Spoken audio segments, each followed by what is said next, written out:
I'm Pete Mayer, Deputy Executive Director for Metro Parks Tacoma.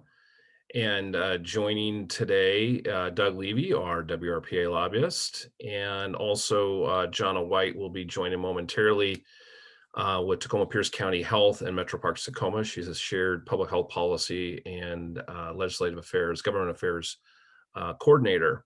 And so together, we will kind of tag team this briefing about the ParkRx program. And before I launch in, Doug, would you like to mention anything at the top?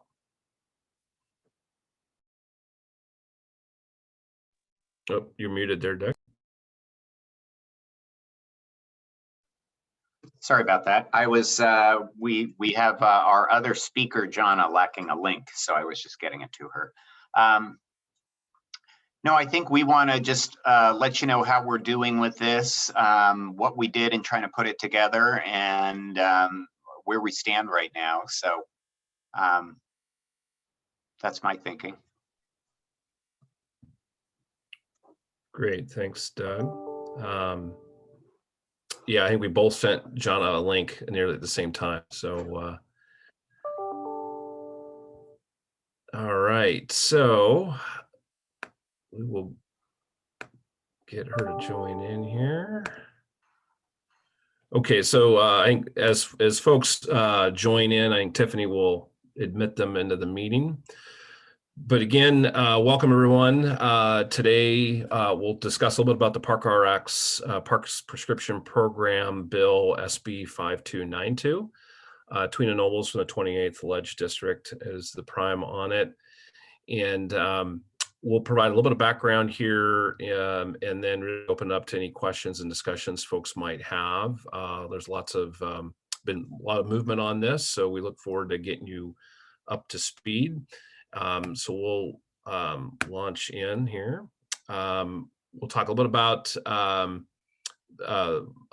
ParkRx for those that are not familiar or have a faint familiarity with it. We'll talk more about the particulars of 5292. There's been some amendments to it, and we'll get you up to speed on what some of those amendments include, and then kind of where it sits now and next steps. And then again, like we said, we'll have some time for discussion. So with that, we'll launch right into a fun little video. Do you find yourself longing for the apocalypse? I did. I was looking for a reason to live. Hi, are you feeling tired, irritable, stressed out? What you might consider nature. From the people that brought you Getting Outside comes prescription strength Nature, a non-harmful medication shown to relieve the crippling symptoms of modern life. Nature's recommended for humans of all ages, and it's great for pets too. Nature can reduce cynicism, meaninglessness, anal retentiveness, and murderous rage. In clinical studies, Nature is proven to decrease work-induced catatonia. Caution, nature may cause you to slow down, quit your job, or seriously consider what the you're doing with your life. If you are overly cynical, jaded, or emotionally numb, you may need to increase your dose of Nature. Do you have trouble being even mildly uncomfortable? Nature may not be right for you. Side effects may include spontaneous euphoria, taking yourself less seriously, and being in a good mood for no apparent reason. So ask your doctor if nature is right for you. All right, a little tongue-in-cheek to get us warmed up here. Just to get folks a little bit familiar with the ParkRx program, this is a national-wide program. It's not anything particularly new, but the essence of it is providing some opportunities to connect with healthcare providers and other partners to really help improve our community's health and well-being, and also to perhaps create some new relationships between our community members and our natural environment, our parks, our open spaces, our community facilities, and other public lands. There's over 95 of these programs nationwide in 35 states, and we've got a number of them here in Washington State. They all have there's similarities, but there's differences in these programs, both in our state as well as nationally. We'll talk a little bit about some of those, but Some of the partners involved and engaged in a ParkRx program include national, state, local park systems, non-government organizations, the healthcare community, public health agencies and organizations. As we mentioned here in Washington, there's a number of participating organizations who facilitate or sponsor this greater connection between the outdoors and recreation activities and the public through such a program. And again, they vary in kind of size, structure, et cetera. We'll talk a little about that here in a minute. Probably no surprise to any of you on this call. We face significant challenges in the health and well-being of our community. About half of the U.S. adults have a chronic health condition, significant diabetes, depression, and obesity. You can imagine through this pandemic over the last year that likely these percentages are have increased significantly due to the realities of this pandemic. And we also know, as we've seen through this pandemic, that the disease is certainly disproportionate in how it affects certain populations and communities, particularly lower income and communities of color. And we also know the average adult spends less than 5% of their time outdoors. There was another recent statistic that came across: about half of Americans have not spent time recreating outdoors. So this brings us to this notion of how we might better connect prescription for parks through a healthcare provider, community health worker, a patient or client, and a local parks and recreation provider with the healthcare industry as a partner. So here's just a brief video to give you just kind of a quick essence of such a program.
So through ParkRx America, it's a national organization that is established to help support making this greater connection occur between local parks, state parks, and community members and the healthcare industry. But I want to share a little bit about the continuum of different models. I mentioned this previously. Different models have been pursued not only in this state, but nationally. Some start out as simply a method of promoting and marketing the benefits of nature and the outdoors and how that has health benefits that's been demonstrated through research, et cetera. And it is simply a method to help promote people getting outdoors to address perhaps some of their chronic health conditions. As well as other programs have taken on a little bit more of an intervention approach where a particular patient or client's prescribed a specific park experience to pursue, and these experiences or park locations have been pre-screened, perhaps in partnership between a park provider and a healthcare provider. And the healthcare provider enters in prescription information into the ParkRx America database, and then also copies information into their medical record. And that's how that's the confidential piece where they're working directly with their client or patient. Then the patient, after being prescribed the treatment of being outdoors or participating in some kind of activities, they enter information onto an app where they create a profile for themselves and they report information about their visit, as well as GPS-enabled devices capture actual locations of where those activities are occurring. And then that provides information and feedback between the healthcare provider and the patient at their next appointment. So there's a conversation between the healthcare provider and the client at that point. There's also programs where there's incentives and rewards. State of Tennessee predominantly exercises this particular model where they have obtained rewards, incentives from merchandisers, from retail operations. And as you go out and participate in certain activities have a point value associated with them. And it's self-acknowledged. So as the patient or client is out recreating, they self-report the activities and the duration that they're participating in those activities. And they generate points over time. Those points then can be redeemed for merchandise or reduced to free access to other services or amenities or attractions maybe provided by that park provider. It could be outdoor gear, equipment, and other kinds of gear that are offered free or no cost as an incentive, as a reward for folks getting out and participating in those activities.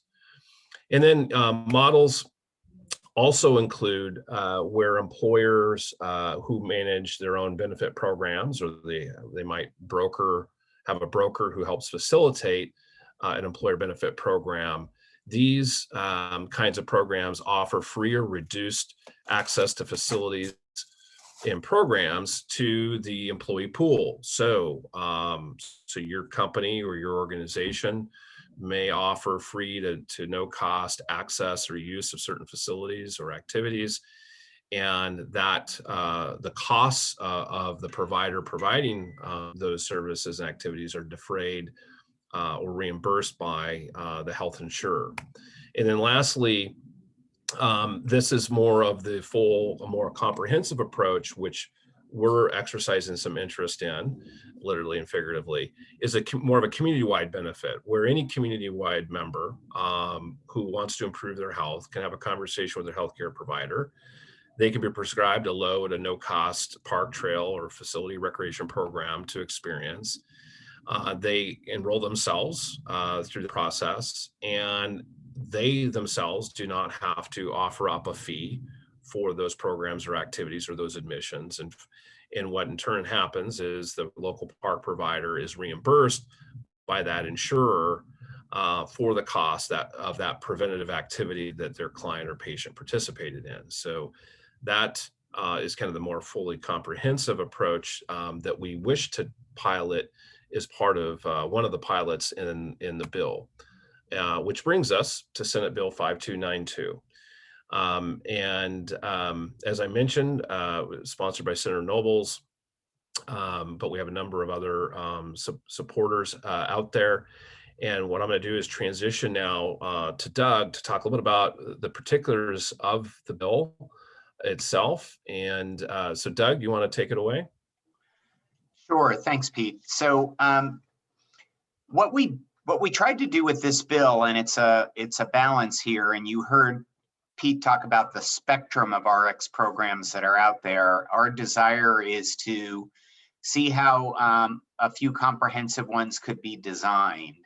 But in so doing, we wanted to be careful not to prematurely design something in statute that might trigger a lot of pushback from insurers or healthcare providers or the like. So we opted to do something where we basically said that we wanted a result, but we put people around the table to collaboratively achieve it. So that's what Pete's showing on this slide is the bill establishes a task force to design a program. And we took a shot at 3 areas of the state. This doesn't get every single part of the state, but Puget Sound area, which can be broad, Eastern Washington, and then Southwest Washington.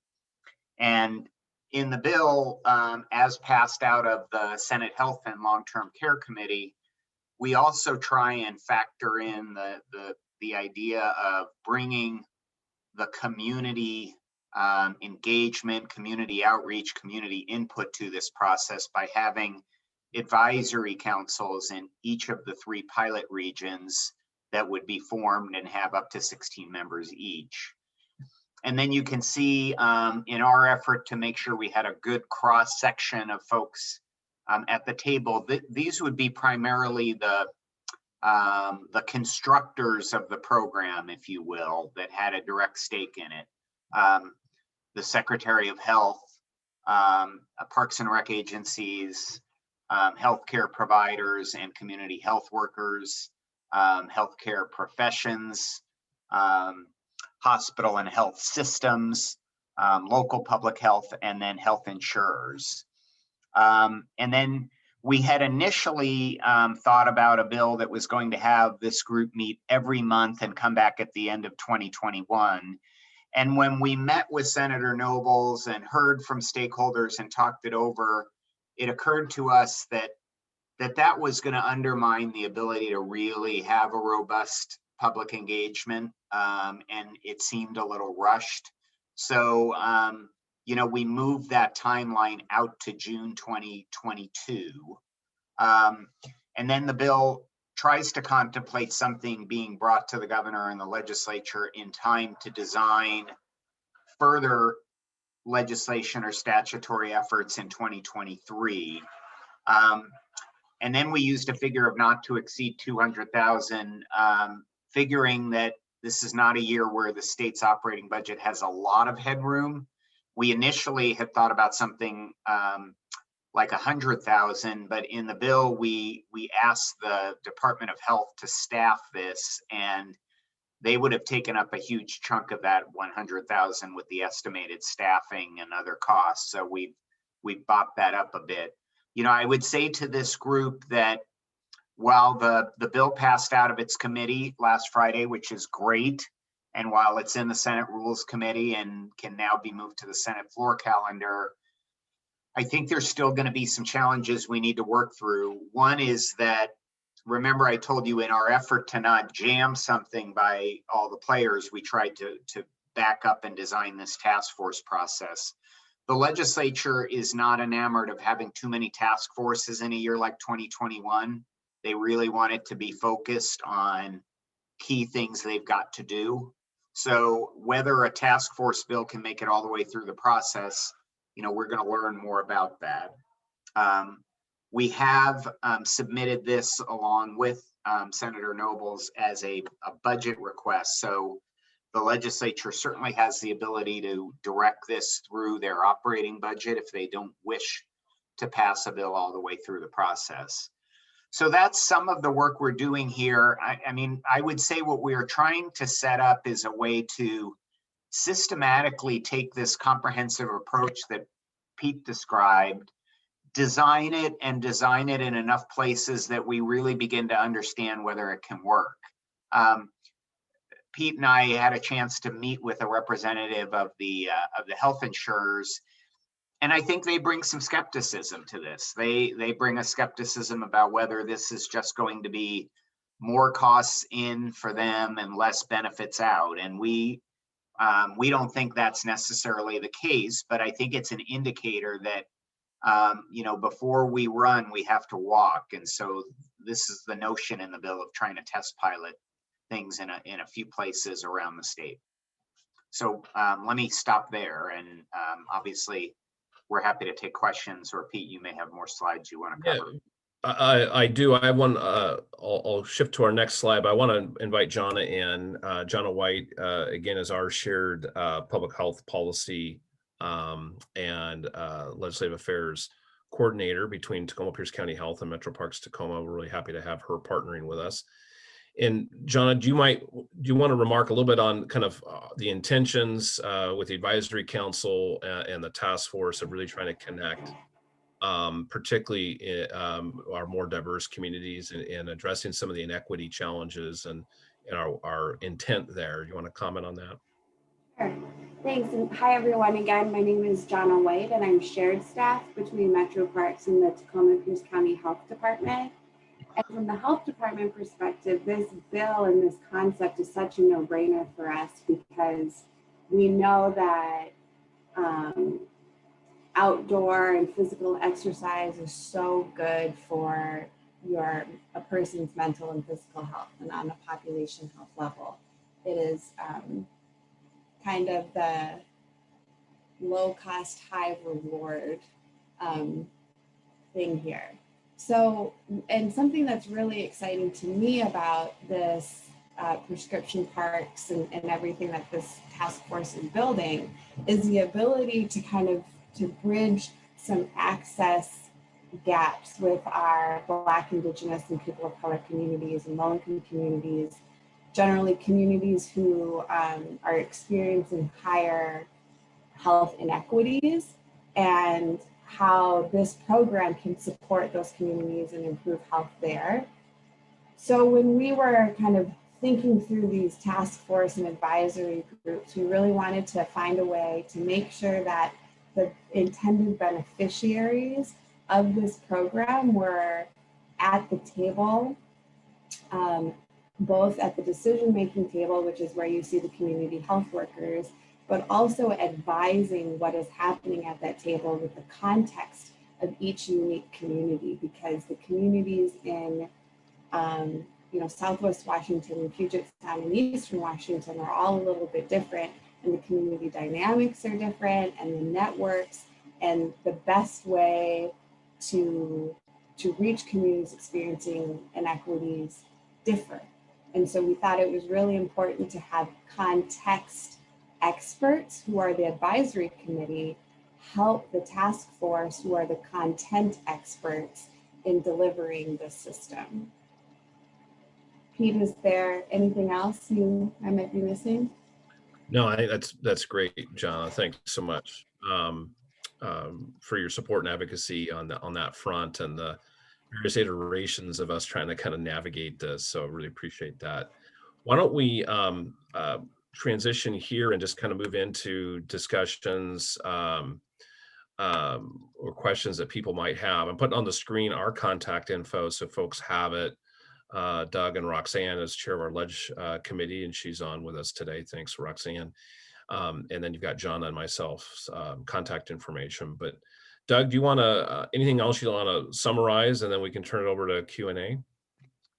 No, I don't think so. I think we've covered it, and I'm interested in what questions people may have. Probably way better to have a dialogue than a monologue. Great. So we'll turn it over for folks who might have questions about the bill itself, where it stands, the notion between the task force and the advisory councils, as John has just touched on. Other questions folks have?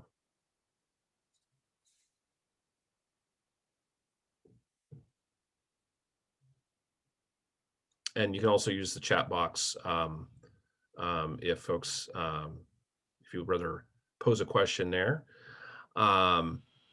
These are some things just to maybe get your creative juices flowing here in terms of how we might execute on 5292.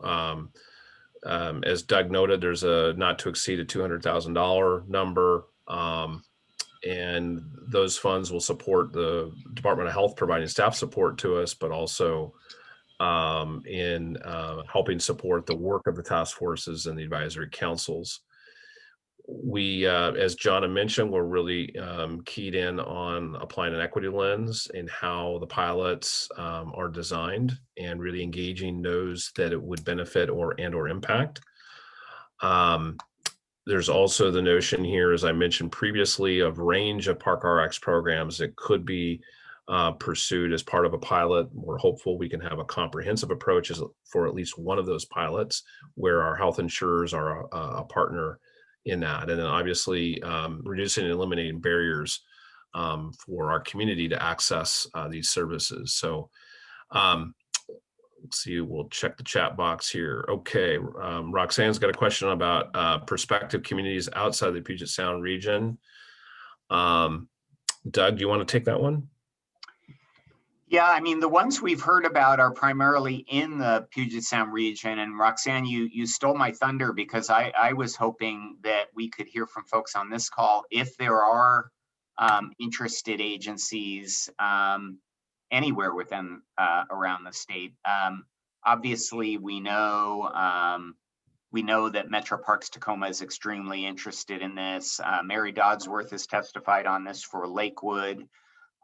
We've certainly heard from Pierce County, we've certainly heard from Olympia, but if there are others on this who, you know, if given this sort of a program beginning to blossom, would want to explore how you integrate it into your community, maybe hit us up in the chat box or even after this.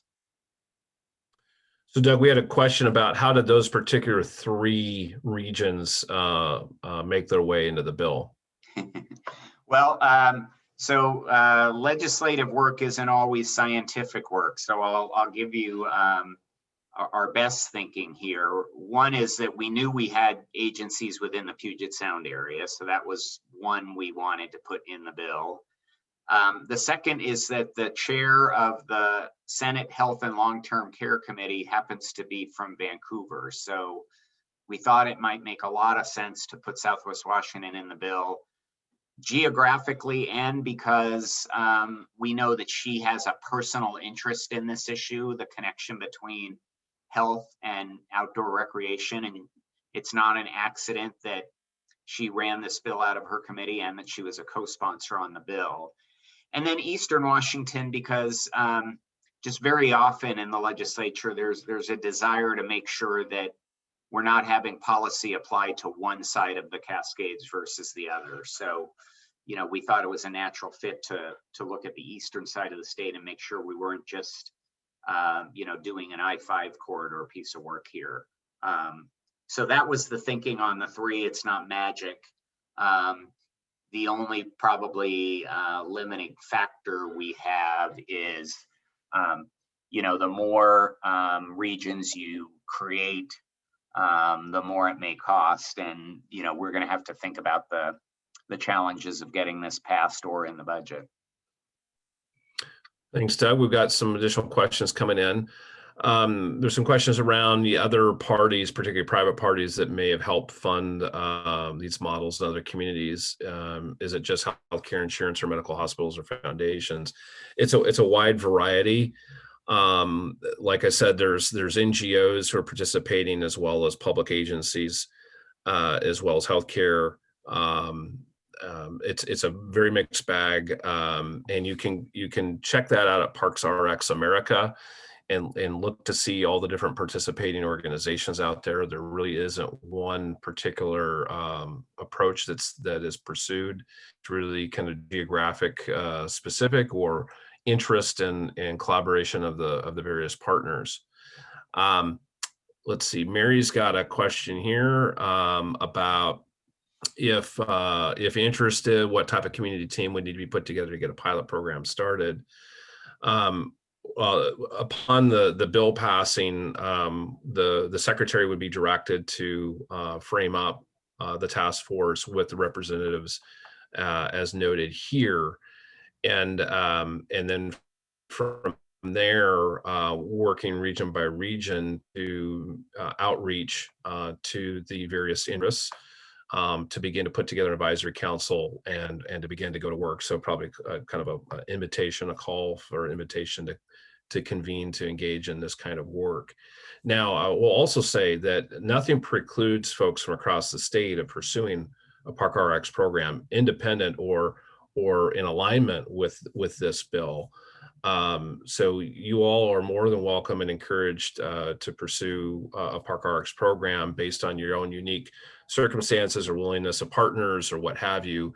Our intent here is the notion that we really wanted to test feasibility and get all of the partners together, really rooted in community, and really push on ourselves to see if something could work that's the more comprehensive model. So that's knowing that the comprehensive model is not one that is widely used in our state or regionally, where you have the health insurers an active party in helping defray the costs for those preventative wellness activities that a client or patient might participate in. So we really want to try to get a pilot involved in that way. So Pete, let me jump in, because there's a few questions I think I can help with. Mary Dodsworth asked what the funding source is. The funding source would be general fund, state general fund. So this is not something that we can make a straight face case that it could fit in the capital budget and be funded with bonds. So it would be what they call GFS, general fund, state. There's a question down below from Danielle about local tribes at the table. I think we would very much envision local tribes. Danielle, when we were working on an amendment to the bill on behalf of Senator Nobles, it occurred to us that if we tried to define every single group that needed to be part of a conversation with the pilot regions, we were invariably going to leave one out. We talked about, obviously, BIPOC communities, tribes, and we had a group called the Childhood Obesity Prevention Coalition wanted to make sure that actual community health workers were brought into the discussion. So we thought, rather than try and single out every single group that should be consulted, we would leave to the regions to make sure that they were designing something they felt was robust and inclusive. Trust for Public Lands, Parks for People might be an interesting partner. Yes, good point. And we have, looks like Maple Valley and Bainbridge Island, both very interested. And in Maple Valley's case, way to go, Dave. Looks like having just launched something. And Doug, I'll maybe just jump in on that for a second. So again, ParkRx America is a great partner to where they will provide their technology support and technical support to help facilitate you making that connection between healthcare provider and the app, the technology piece, and the client. And again, many of those models do not address a defraying or reimbursement of cost, and that's again something that we want to really push on, because we know there's financial barriers to folks accessing, in some cases, healthy activities and programs or admissions into things. So we want to try to lower and address those barriers to the greatest degree we can through a reimbursement process. The other thing I'll just note really quick, many of you are familiar with or provide Silver and Fed or Silver Sneakers programs. So those who are familiar with that, this is essentially what we're trying to envision here is something very nearly identical to the Silver and Fit and Silver Sneakers program, which is a partnership amongst multiple parties to help defray the cost of seniors, in most cases, access to our recreation facilities and our programs, working with the healthcare industry. And there's a reimbursement process that's associated with that. So just to give folks maybe some context to something that is a little more tangible that's known to us. Go ahead, Doug. Sorry. No, that's okay. I was just typing in the chat. I think we've also got, Sarah's made a couple of suggestions, Trust for Public Lands and Verdant Health Commission. And I think those are great suggestions. And to me, they're indicative of the fact that you all are going to have your own ideas of who might fit best into, making sure the outreach and the engagement takes place. Also good to hear that, good to see that Linwood's got a definite interest here too. That's great. Appreciate the interest, and great to see people jumping in and pursuing a program. It's great. I just want to chime in quickly on the community health workers and why, when we were thinking about this, why we felt it was so important that they were included. I just want to kind of go back and add a little bit is, we really want people who are experiencing inequities to have access and reduce and have access to recreational services and facilities, but we also need to be thinking about, like, some of those communities are there because they don't have regular healthcare providers. So how do you write a prescription to people who don't have regular access to kind of traditional healthcare providers? And so that's why, we are really trying to figure out a way to build in the community health worker model, because that, for people who don't have health insurance and for people who don't have a primary care provider or who aren't seeing a specialist for physical therapy or chiropractor, naturopath, all of those people, the community health workers we see as the bridge to get there. Yeah, I want to jump on what Jonna said.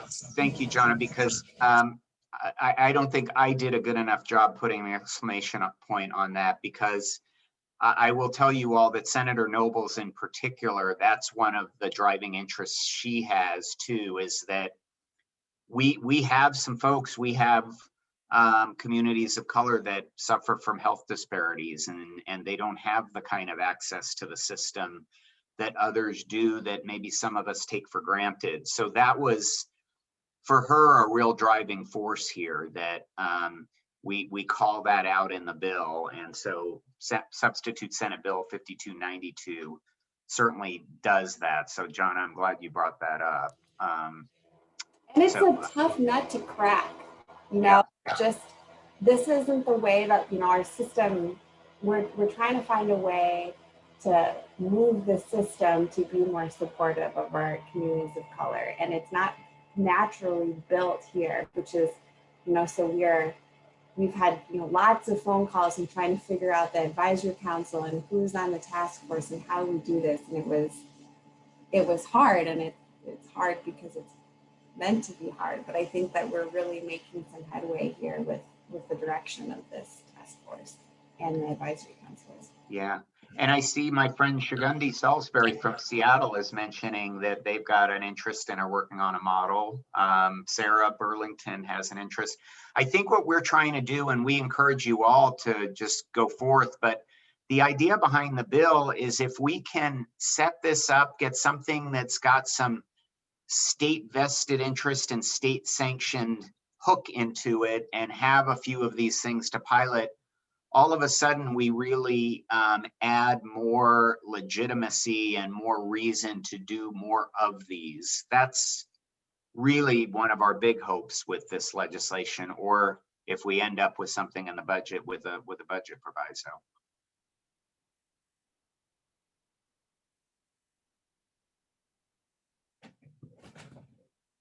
Other questions? It's great to see the interest and the involvement and many folks who are already jumping in. I will mention too, Washington State Parks has been a real supporter of this program, and through collaborative efforts that they've engaged in, they have helped support and kind of cross-marketed, if you will, a number of organizations across the state: Seattle, Chelan Land Trust, Chelan PUD, a number. So they also are one from a kind of a statewide perspective that can be outreach to.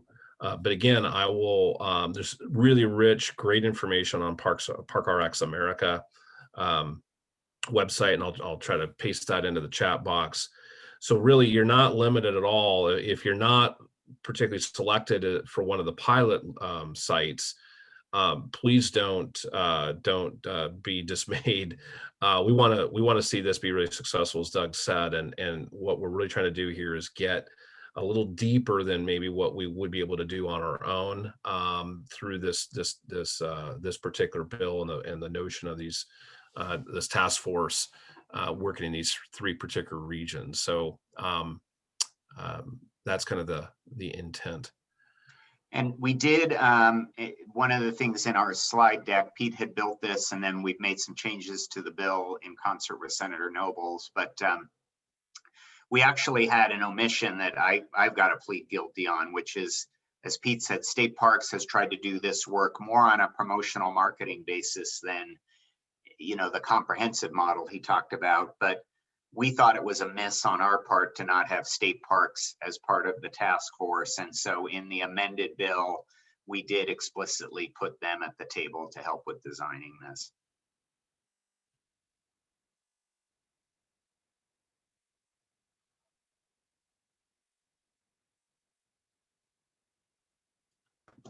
Other questions folks have? And I'll just put the, we've got a one pager here that's been, that we've just kind of been using to help describe the program and the intent. We do note in it, State Parks is one of the supporters in our state, but give some other examples of East Bay over in the Oakland, California area, Tennessee, I mentioned previously as well. And I think we have, Roxanne, correct me if I'm wrong, I think we have this on the WRPA site, but if not, we will get this. This is version 7. It's gone through a lot of versioning and probably needs to do a few more, given that we've got a bill that's pretty much ready to roll. But wanted you to be aware of this. This might be a helpful resource as well that talks a little bit about the what and the why. Pete, there's a question in the chat too from Susan Barrington that maybe you and Jonna may be better equipped to answer than I. She asks what outreach educational introduction is being offered with healthcare providers, insurers, et cetera. Surprised none of the local orgs seem to be familiar with the program, and we often have to start from scratch. Great question. I'll take a crack at it. Maybe Jonna can chime in. Certainly through these pilots, that's what we want to better understand and develop is what does that communication channel look like? We also want to preserve and protect personal identifying information, medical information. So, and there's ways in which to do that. So we in the parks and recreation arena don't have access to people's protected health information. That's not something we're interested in having access to. But all those kinds of issues and things to work through, we want to explore through these pilot projects.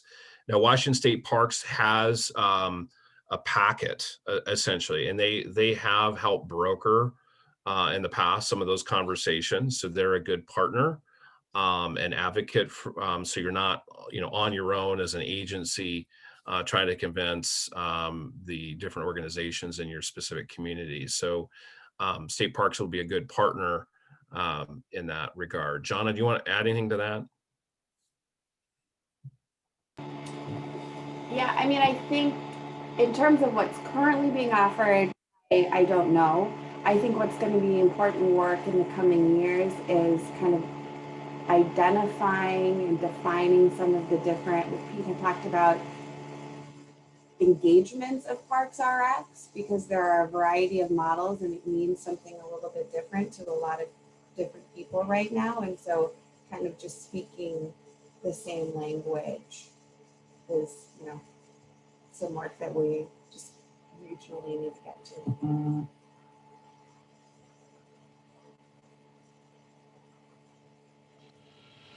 Other questions we will make available, and if I'm successful here before we get off of this, I will upload the files into the chat box. So you have I'm not going to be successful with that.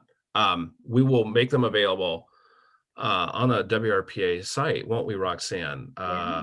Under the whatever page. Yeah, the legislative series, Tiffany There has you go. that. So all of these lunch and learns, the recordings are there and we'll add the material. But Pete, you had mentioned the silver sneakers, and, I just have found in talking to people that seems to be somewhat known. So between NRPA site, the site you referenced on American Wide, ParkRx, there's some really good tools, but I think practical on the ground when people are trying to wrap their heads around it, for them to see that program and say, that's a cool program. And then be able to say, wouldn't it be great if we did it for more folks? Because we know people how are now self-subscribing for park experience, but it is interesting that it just takes a little bit more than that. I think a motivation to become consistent.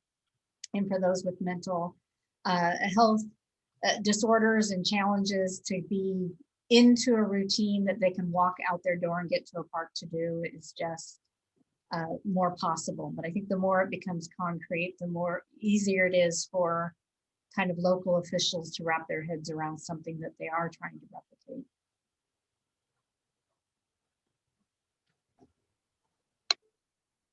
Thanks, Roxanne. Any other questions, queries folks might have? Great questions. And great thoughts too. Appreciate Sarah up in North Sound. Some great resources there, and Verdant Health Commission certainly a great partner as is local public health. So some great rich options and strategies.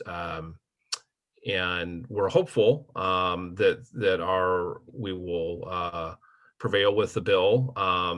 And regardless of whether we're ultimately successful with the launching and the supporting of the task forces, I'm hopeful that at least via WRPA, this might be something that we want to pursue vigorously, even in 21, and gear up for another effort in 22. So I think this is an important, viable program, and judging from your interest, you like to see that maybe more adequately supported across the state. So hope to have your support regardless of the outcome this ledge session.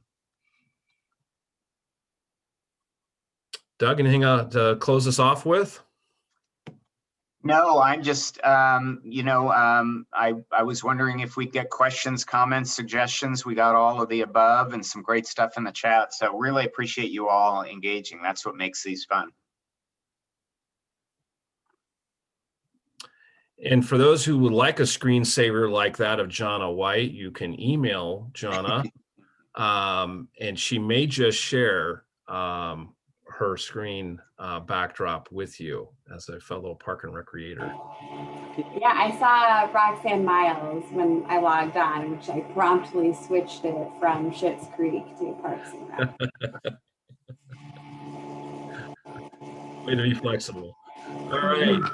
I think that's going to be a wrap, everyone.